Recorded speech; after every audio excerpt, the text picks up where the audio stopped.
that they can. And most of our QuakeLive.tv viewers will know that this is Sparks' map. This is his home. This is his house. You don't beat Sparks on this map ever. Sir Dark, do you have any comments on how that went? I'm not hearing your mic, bro. Sorry, but we've already got one F3 from Sparks. He's ready. He's good to go. And T7 is something that I think Paramedics has a little bit to worry about. And we have some of the chat going on here. As far as Mesta's already saying early GG, you know, I think these guys know the way this is gonna go. So let's see how it goes. And really, we're just looking for F3s from Paramedics now. It is kind of odd. Test. Yeah, there you are, Dark. Sir. Yeah, no problem. Just to quickly add, both sit with a record of 4 wins and 1 loss. They still each have about a map to play, a round to play. For the season, pretty evenly skilled teams. It's just a matter of who pulls out what map and how their skill level is against the opposing team. I mean, on any given Sunday. I tend to agree, though, this map will benefit the duelers or those who play it enough to know it well. So I'm getting some IRC feedback that indeed Mesa does not know this map. And I'd have to agree that you know, how do you enter a tournament and not learn a map? You know, I mean, it's and it's one thing. It's one thing to like not know a map that maybe just came out a month ago, but to not know a map that's been around for over half a year, that's just not knowing the map, and you deserve to lose on it, in my opinion. Wow. What? Wow, I've never done that before in my life. Going on here? I've never done that before in my life, and hit me again if I ever do. Alright, we're going live here in 3 seconds, and we're going to be seeing Wonko out of the gate, getting the yellow armor, looking to spam that mega health already. And so Wonko is aware of the map. Let's take a little bit of a look at hang on a second though, because he's throwing out some MG spam. The mega in red went to area 51. Okay, Mega went to one, and Armor went to the other. So that's really important in this opening pair of frags, because that gives them some huge advantages. Now you can see Gil's really pressing in. He's a bit early for the Mega, but he's defended against at least one attacker, now 2 attackers. He's going to have to back out of the room, but he's done enough damage where he's going to come back in for a little bit more, I think. Now instead they're going to set up for quad. They're a little bit early for quad, but of course that first quad spawn is always a little bit random. So you never want to show up late.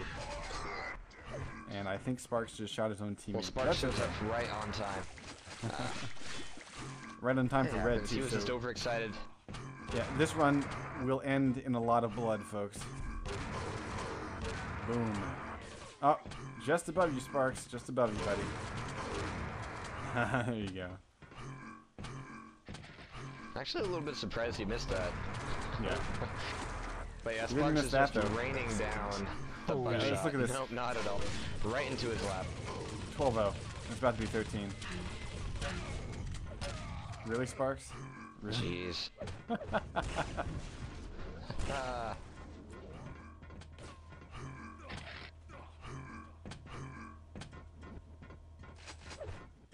Alright, so, you know, a little bit of a lull here.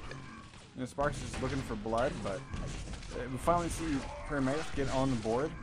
But right now they are hemorrhaging hardcore as A51 is just dominating everything. And part of that is, of course, this is Sparks' house. So, you know, what can you do? I was about to say, is Gills a little bit superfluous right now? Is Gills the belt and suspenders player? Yeah. This is the map where Gills sits back with the beer and goes, "Have fun, buddy." This one's yours.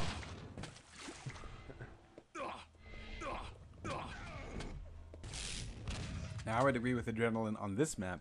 Sparks could play it drunk and do quite well. Oh yeah, yeah.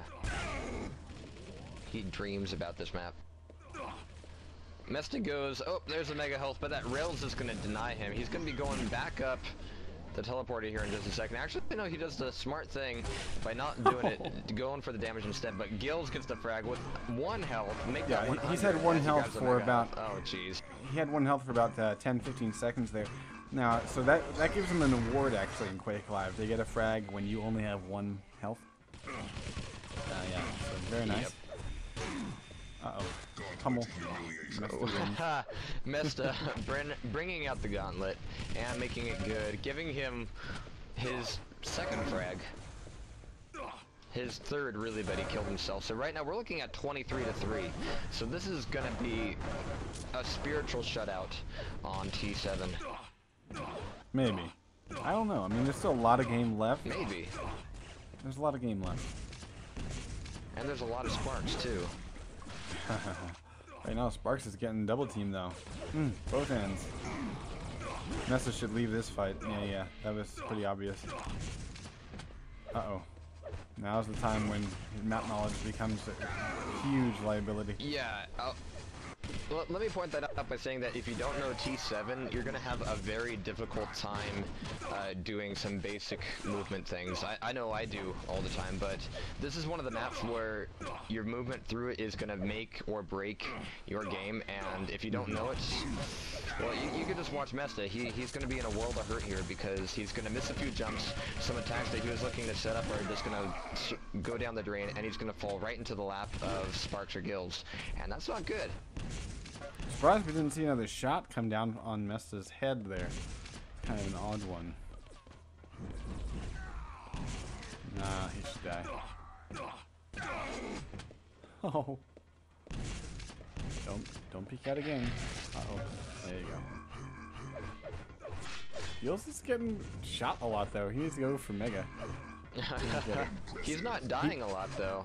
Yeah, and he did land that rail exiting the room, so that was a really sweet shot. And of course, he should move here, but that was 2 unanswered long-range shots. Very well done. That's some good quad to his teammate, and Sparks will go have some fun. So 35-6. This is quite lining up to be a blowout, I think. I don't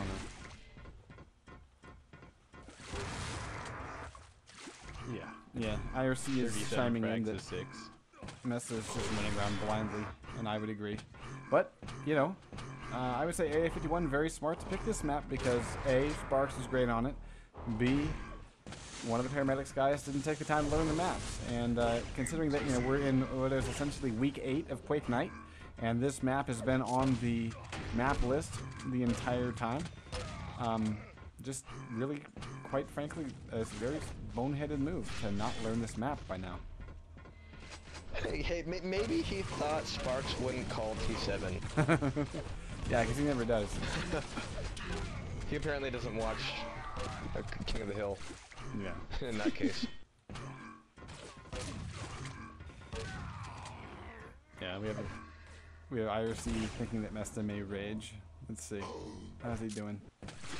Actually, they've both died 24 times. Mesta has gotten 5 frags, Wonko's gotten 3.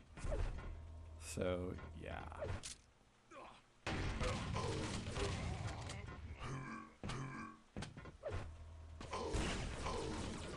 Next.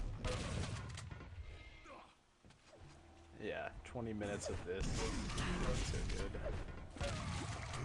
I may have to do some sort of funky soundtrack to this one.